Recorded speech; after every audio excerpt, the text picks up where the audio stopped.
The latest numbers have been alarming. The population at 104 million this year has jumped by nearly 96.4% in the last 30 years, with an increase of 22 million people in the last 10 years alone. It's one of the highest population growth rates in the world.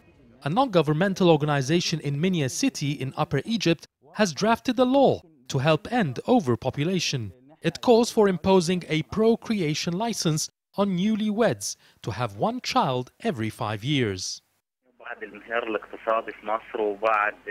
The population explosion, the economic meltdown in Egypt, China's one-child law, overpopulation in India, and the limited resources we have in Egypt, all this has encouraged us to push for this law and to be taken seriously. The draft law is being studied in different countries and not just in Egypt because of the dangers of overpopulation in many countries. Those who conceive more than one child in the 5 years could face penalties such as a hefty fine or deprivation of subsidies and denied license for another child.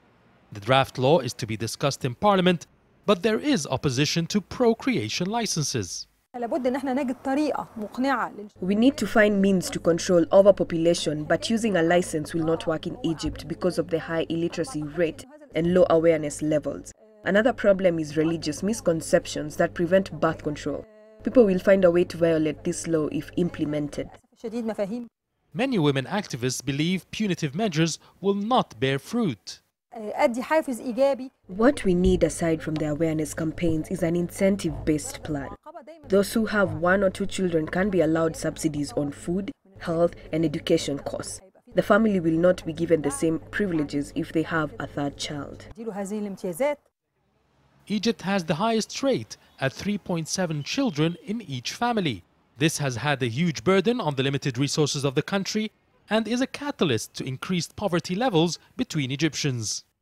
The government says it is trying to reduce birth rates and will soon embark on a campaign called Egypt 2 Kids to limit Egyptian families to only 2 children within the next 5 years. Yes, Hakim for CGTN, Cairo.